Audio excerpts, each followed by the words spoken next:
kali ini ketemu lagi sama Karim di Ngobrol Milenial atau Ngomel. Kali ini kita punya tamu istimewa, teman kita dari SMA Negeri 1 Gemolong, yaitu Rio. Rio, silahkan boleh kenalan dulu sama Sobat Simfoni semua. Ya, terima kasih buat Karim ya. Halo semuanya, sahabat Simfoni. Perkenalkan, nama saya Satrio Hanggoro. Saya siswa dari SMA Negeri 1 Gemolong. Dan pada kesempatan kali ini saya diajak ketemuan, diajak apa itu bersama buat sedikit berbincang-bincang lah, berbagi pendapat. Jadi nantikan terus, semoga seru.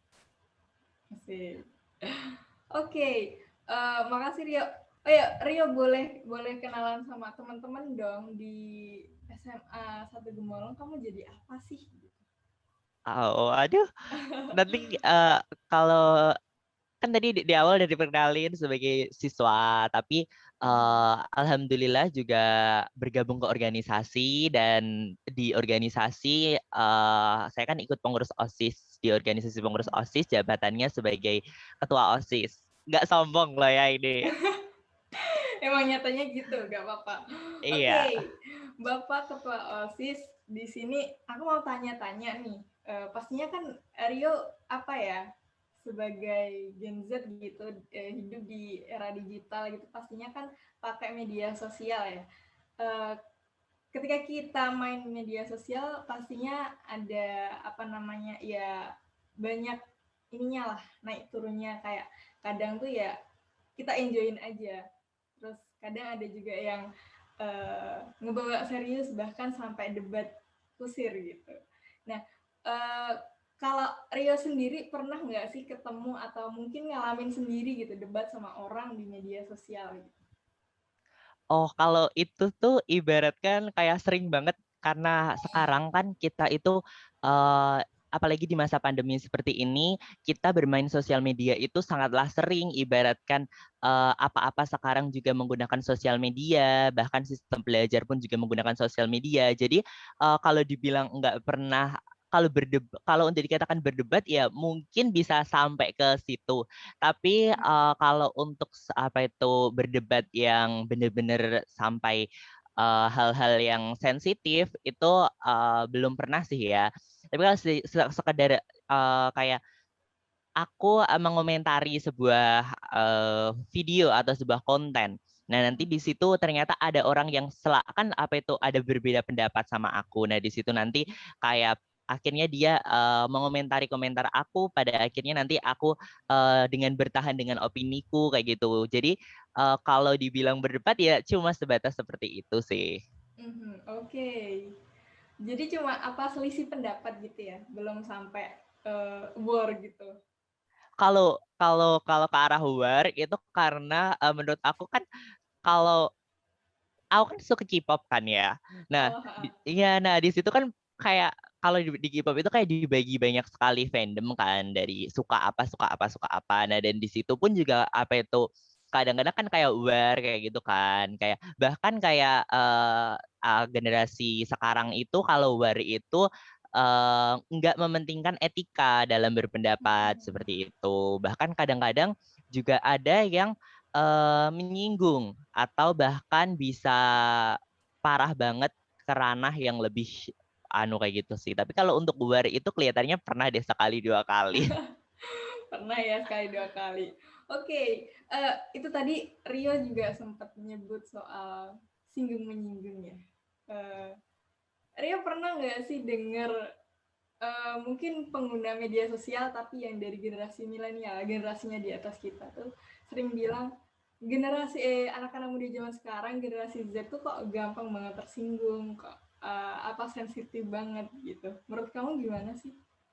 Oh, kalau pendapat aku ya sebelum masuk ke pendapat kenapa generasi Z itu disebut sebagai generasi yang sedikit sensitif, Mhm. karena dari pendapat aku, bahkan aku juga tanya ke kakak aku, tanya ke teman-teman aku, apa itu sebenarnya apa sih apa itu yang membuat orang-orang itu menganggap bahwa kita itu adalah orang yang sensitif, generasi Z itu adalah orang yang sensitif. Yang Mhm. pertama, kita itu sering banget menjumpai atau menemui kayak komentar-komentar yang tidak memperhatikan etika. Padahal dalam berpendapat itu sangatlah dipentingkan sebuah etika.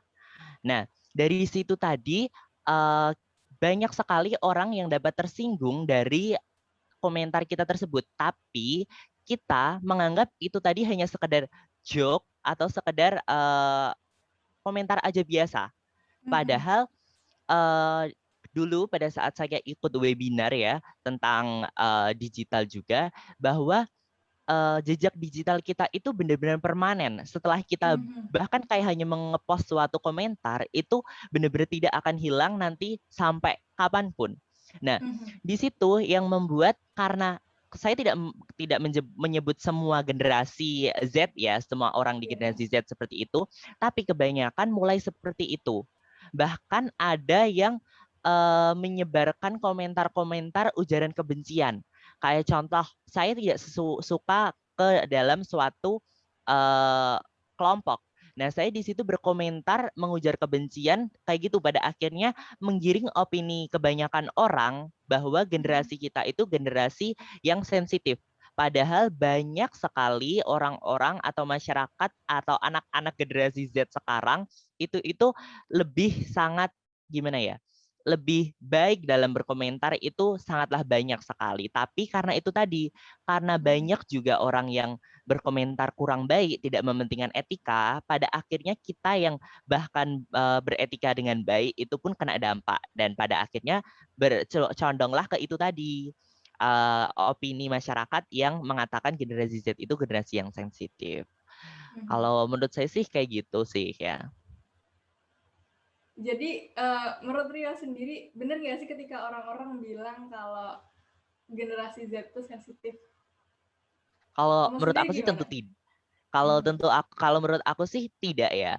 Karena generasi Z itu masih banyak juga. Bahkan kayak sekarang kita tahu sendiri, banyak sekali kayak kita itu terhibur dengan konten-konten generasi Z. Jadi menurut saya sih tidak ya, selagi komentar-komentar mereka masih dalam batas juga, menurut saya tidak. Masih banyak juga kok orang yang berkomentar dengan baik, menggunakan etika juga. Jadi bukan saya sekarang sebagai saya juga generasi Z ya, tapi menurut saya sih iya, tapi enggak kalau dibilang sampai sensitif banget itu ya enggak, tapi mungkin beberapa generasi Z ada yang sensitif. Tergantung karakter pribadi sih Oke. menurut saya. Ini nih, aku sendiri ngerasa gini yuk, ketika orang bilang kalau generasi Z itu sensitif, bukan cuma sih, gara-gara bahas sesuatu yang sebelumnya tuh nggak pernah dibahas di ruang publik gitu. Kayak misal, gimana sih kita harusnya ngejaga lingkungan mulai dari yang terkecil gitu. Misal ada yang ngepost tentang beli minuman cup sampai banyak banget gitu ya. Terus diminum sendiri juga gitu. Terus ada yang komen, kenapa nggak bawa botol sendiri aja gitu. Itu dipermasalahin juga gitu. Masa cuma hal sepele kayak gitu dipermasalahin gitu. Kalau aku sendiri melihatnya ini sih, mungkin kalau dibilang sensitif juga belum nggak tepat gitu, karena nggak semuanya bahas hal terkecil tuh hal-hal kecil yang nggak penting gitu. Padahal kalau itu dilihat misalnya contoh itu tadi, kan penggunaan plastik di zaman sekarang tuh banyak banget ya, masif banget penggunaannya gitu. Jadi mulai dari hal yang terkecil tuh bisa kita ini reduce juga kan, ada 3R itu. Jadi itu bagiku penting buat ngomentarin kayak gitu karena ya dimulai dari skala terkecil dulu gitu. Jadi menurutku kalau dibilang sensitif tuh nggak sesuai juga gitu. Aku lebih ke kritis gitu. Walau nggak semua juga ya yang kritis, ada yang benar-benar sensitif, ada yang emang kritis gitu. Kalau Rio sendiri, kamu masuk tim mana? Kamu lebih ke kritis atau ya sensitif? Kalau berlawanan sama apa yang kamu ngerti, yaudah gitu. Yaudah diperangi gitu. Atau Oh, gimana? kalau aku pribadi kalau dibilang sensitif kelihatannya enggak, tapi kalau terlalu mengkritisi sesuatu itu juga enggak. Karena aku pribadi kan tadi ya tipenya itu lebih ke tipe yang semua itu dianggap joke kayak gitu loh, kayak apa itu kayak gitu, kayak maksudnya nggak begitu sampai sensitif sampai hal kecil tapi kan terkadang ada yang kayak gitu habis itu tiba-tiba karena sensitif juga jadi marah kayak gitu kan. Nah tapi kalau aku mungkin tipe yang nggak sensitif banget ya. Soalnya kalau sensitif banget nanti dikira baperan. Nanti kan kalau sensitif banget dikira baperan. Jadi enggak deh kelihatannya aku. Jadi tengah-tengah aja nih. Iya, tengah-tengah aja. Antara ya jadi kayak ikutin aja. Maksudnya bahkan kayak terkadang itu hiburan tersendiri kayak gitu ya kan. Kayak lihat Mhm. komentar apa itu ada yang adu argumen kayak gitu. Oh, seru ya kayak gitu Heeh. jadinya. Anu ya, lebih ke asikin aja bener, heeh. Kayak Iya, heeh. karena kan Kalau tergantung soal kontennya juga. Kalau mhm, kontennya itu apa itu menurut dia apa itu kan subjektif ya. Kalau menurut dia itu nggak baik, tapi kalau menurut kayak hal aku itu apa itu nggak usah dipermasalahin juga, ya no apa itu whatever buat apa kayak gitu. mhm, Tapi kalau memang kontennya itu konten yang sensitif, habis itu ada argumen yang masuk atau tidak setuju atau setuju, itu menurut aku sih ya wajar sih ya kalau mmm, kontennya. Kalau sekedar konten untuk menghibur ya menurut aku fine-fine aja sih. fine-fine aja, oke. Tapi standar dari konten yang menghibur atau bener-bener, menyinggung tuh kayak gimana sih? Kayak misal dari job ya, kayak kemarin sempet rame tuh tentang si Boba Simputang itu kan. Nah itu Oh kan ya ada sih. yang sampai panas, sampai bikin video ngebahas itu berkali-kali gitu kan. Menurut kamu gimana? Nah, kalau menurut aku ya di si apa itu gimana itu bisa sebagai konten yang serius sama konten yang apa itu enggak kayak contoh kan banyak sekarang platform-platform apa itu untuk hiburan seperti itu kan. Kalau Mhm, menurut aku konten yang serius itu adalah konten yang dibuat dengan rencana yang matang dengan apa itu yang di dalam dengan berbobot dengan banyak sekali pelajaran yang dapat diambil apa itu kayak gitu. Jadi kayak konten yang bermakna dan berbobot, punya kualitas. Nah, beda lagi kalau berkualitas, konten oke. hiburan. Konten Mhm, hiburan itu pribadi itu untuk menghibur. Kayak mhm, contoh kan sekarang konten hiburan kayak kita itu pelawak. Itu kan banyak banget yang jok-joknya itu kayak apa itu bercanda-bercandaannya itu kadang-kadang kasar, kadang-kadang anu, tapi kan kita bisa terhibur. mhm, Bahkan bahkan saya nggak sebut nama juga ya, bahkan kayak ada kayak selebgram itu dia itu dapat komentar-komentar banyak, habis itu dia tanggepinya dengan kata-kata kasar, dengan jok-joknya dia, tapi pada akhirnya mhm, dia malah viral, malahan apa itu anu. Nah, jadi menurut aku sih itu tergantung konteks penikmatnya ya. Kayak mhm, niat dari awalnya kita itu mau apa sih? Mau buat konten seperti apa? Kayak mhm, buktinya yang kayak tadi itu berkata-kata yang kurang baik pun diminati banyak orang. Jadi kayak wah bener-bener konsumsi generasi Z itu menurut aku bervariatif dan beragam banget. aha, setuju kalau itu. Eee, soal itu tadi, tergantung sama selera audiens juga kan ya. Iya. Kalau misalnya nih, Rio ketemu suatu konten gitu, yang bagi Rio menyinggung gitu, menurut kamu gimana? Nah, kalau ada konten yang menyinggung ataupun tidak sesuai dengan saya, pertama, kita kan ada kan, kayak semua di semua platform itu kan ada yang namanya kolom komentar kan. Kita Mhm, bisa berkomentar di situ karena itu juga ruang publik. Nah, tapi saya kalau nggak setuju ya saya akan berkomentar, tapi dengan mhm, syarat kita harus memperhatikan etika subjek yang akan kita komentari, mhm, bagaimana jenis komentar kita, dan apakah komentar kita ini bisa menyakiti si pembuat konten. Seperti itu. Jadi boleh apa itu berkomentar itu boleh boleh bahkan kita mengapresiasi pun juga lewat komentar kayak gitu kan. Tapi juga itu tadi ingat bahwa kita itu nggak boleh menyakiti orang lain, apa itu nggak boleh yang namanya menghina orang lain kayak gitu. Kritik dan saran itu kan hal yang berbeda kan. Nah, kalau memang dia ingin mengkritisi secara benar-benar kritis, kita kan sekarang ada yang namanya kayak kalau di Instagram ada DM, di TikTok pun juga ada direct message, kayak di Facebook juga ada. Kita kalau ingin benar-benar mengkritik atau memberi saran dengan yang lebih baik, kita bisa langsung ke apa itu, kita chat langsung aja apa itu si pembuat Oke. konten kayak gitu. Nanti kalau kita beli di kolom komentar publik, pada akhirnya orang lain yang kayak merasa kontennya itu bener tapi orang lain merasa enggak, pada akhirnya kan aware di komentar itu kan. Heeh, heeh. Kayak gitu. Pada akhirnya bukan jadi komentar yang positif, bukan jadi kolom komentar healthy. Kayak bukan Oke. kolom komentar yang sehat gitu. Berarti malah dari sebenarnya maksudnya mungkin saran, cuman kalau dilakuin di publik itu nanti malah bisa ngegiring opini teman-teman yang lain gitu ya. Nah, iya benar Oke. sekali. Wah, berkesimpulan yang sangatlah pintar. Oke, tentang itu berarti ini ya Rio lebih ke merhatiin etika gimana harus ngasih kritik yang baik, terus ngasih saran juga bukan di ruang publik gitu ya. Kalau misal nih ada satu konten kreator gitu yang tujuannya tuh menghibur, tapi itu misalkan ada sedikit apa ya, ada rasisme di dalamnya misal, cuman nggak disadari sama si kreator kontennya gitu. Kalau menurut kamu gimana? Atau itu kembali lagi ke selera audiens itu tadi, atau itu emang harus kita lurusin biar jangan rasis lah gitu?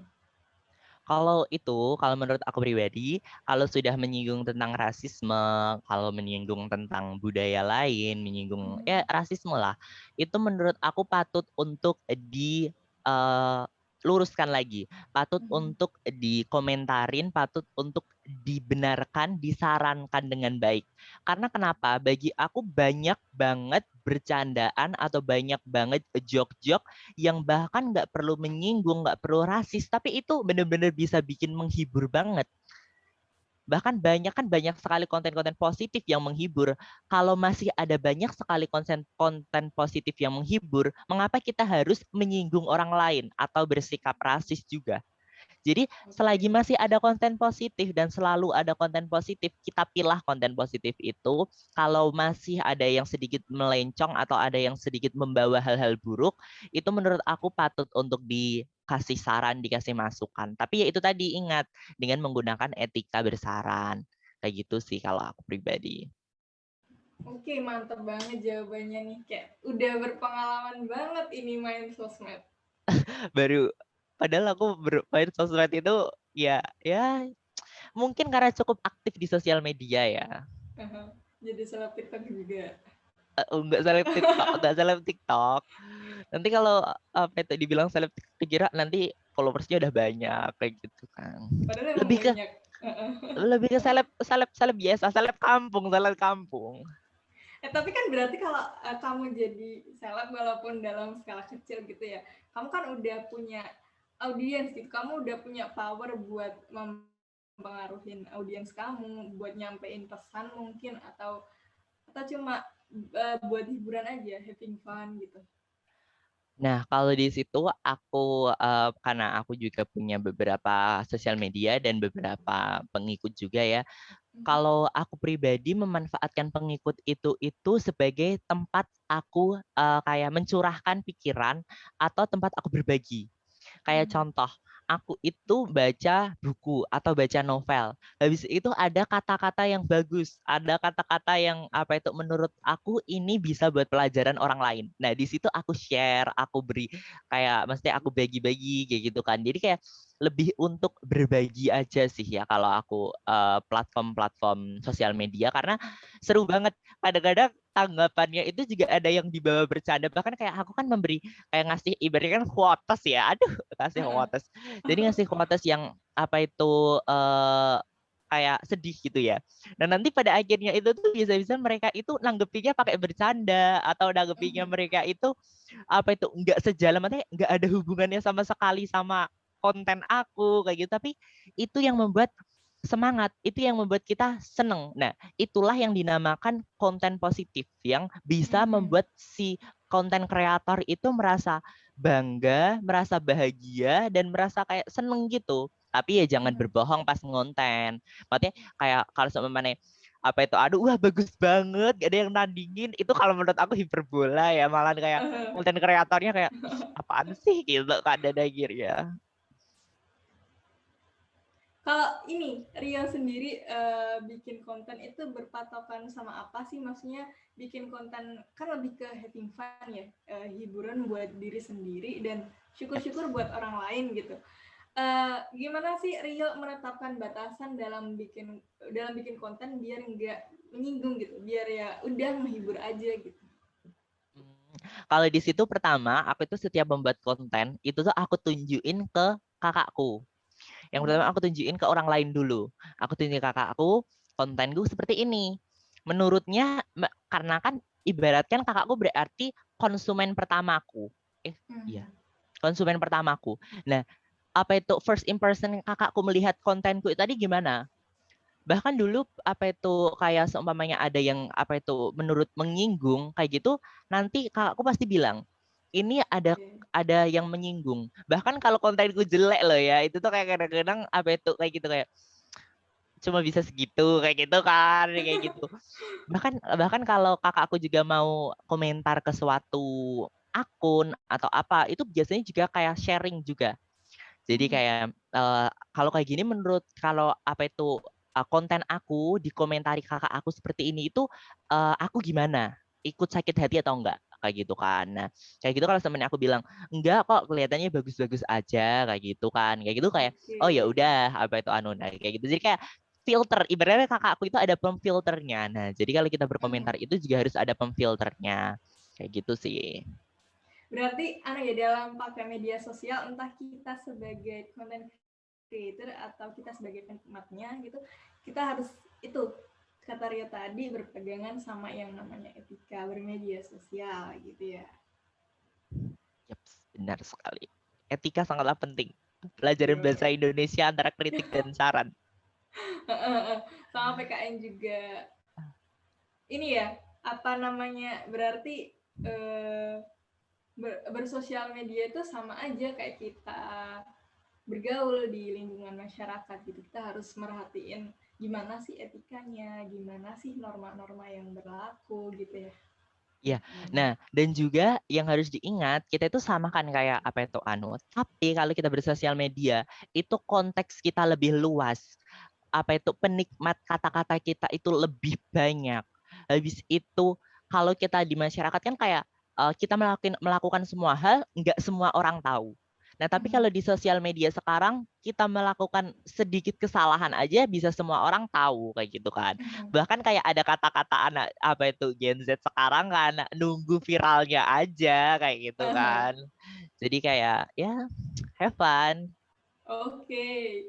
Berarti ini ya, apa namanya, have fun tuh harus ngerti juga mana tempatnya gitu. Kalau misal kita di lingkungan masyarakat gitu, kita mau bahas sesuatu yang emang bisa dibilang apa ya, edgy gitulah, kayak terlalu terlalu apa ya, kalau kalau diomongin di lingkungan yang lebih luas tuh bakal nimbulin kontra yang gede gitu. Itu Iya, kita kan bisa ini ngefilter, itu tadi kata Rio, ngefilter kalau di sosial media itu jangkauannya lebih luas gitu. Semuanya terekam di jejak digital kita gitu. Nanti bisa mengaruhi karir kita juga ke depannya. Gak cuma itu, kita juga kalau misalnya kita ngelakuin sesuatu yang nggak sesuai etika dan norma, itu juga bisa nyakitin orang lain, bisa bikin orang lain tersinggung, merasa nggak enak kayak gitu kan. Jadi teman-teman, ada pesan dari kita gitu, kita asik. Aku musik sama kita ya. Satria sepemikiran nih soal itu tadi. Kita harus tetap berpegang sama yang namanya etika norma gitu. Walaupun mungkin teman-teman berpikir, cuma sosmed gitu, ini tempatnya kita bersenang-senang, toh ini sosmedku sendiri gitu, apa yang ada di sini ya udah konsumsiku gitu. Tapi enggak cuma gitu teman-teman. Apa yang Sobat Simfoni tulis di sosial media, apa yang konten kayak mana yang dibikin gitu, itu semua terekam yang namanya jejak digital gitu. Selain buat itu tadi, mengamankan masa depan kita gitu. Bener Itu banget juga itu. buat ngejaga apa ya? Ngejaga lingkungan apa ya? Menjaga perdamaian gitu, menjaga perdamaian di dunia digital gitu. Nah, kalau boleh nih diulangin lagi, diringkesin lagi gitu. Closing statement dari Rio apa soal ini tadi? Ya, kalau untuk teman-teman sahabat Simfoni sekalian ya, kita itu boleh berkomentar, kita itu boleh berkomentar di apapun itu boleh, karena kita itu juga negara demokrasi yang membolehkan kita atau membelajarkan kita untuk gimana berkomentar. Tapi juga diingat bahwa komentar yang baik, kita itu harus memberikan komentar yang positif, mementingkan etika, tidak menyakiti hati orang lain, mengingat subjek yang akan kita komentari itu apa, seperti itu. Jadi jangan asal komentar, karena banyak sekali apa itu masyarakat yang sudah kayak tadi mengejudge banyak kalau generasi Z itu adalah generasi yang sensitif. Kita buang itu jauh-jauh, kita jadikan generasi Z sebagai generasi milenial yang sangatlah positif, yang sangatlah bagus dalam berpendapat. Menurut saya seperti itu sih. Aku boleh Mantap. nambahin nggak nih dikit? Boleh, boleh. Kan tuan rumahnya kamu. Silakan. Oke. Aku sebagai salah satu bagian dari generasi Z gitu punya pesan buat kakak-kakak, bapak-bapak, ibu-ibu semuanya yang jadi generasi milenial gitu. Kami dari generasi Z itu sebenarnya cuman pengen mencoba buat jadi lebih kritis gitu. Kalau misalnya kami emang being too sensitive or offensive, tolong dilurusin gitu. Karena kami masih perlu banyak sekali bimbingan dari orang-orang yang lebih tua, yang lebih dewasa gitu, baik dalam pemikiran maupun jiwanya gitu. Terima kasih. Makasih Oke. juga loh Karim udah diundang. Keren, pendapatnya Rio dari awal sampai akhir tuh thoughtful banget gitu. Semoga bermanfaat buat Sobat Simfoni yang dengerin. Dan aku rasa sampai sini aja ngomel kita hari ini, ngobrol milenial. Terima kasih buat Sobat Simfoni yang udah dengerin. Makasih juga buat Rio. Dan sampai jumpa di Lihat ya.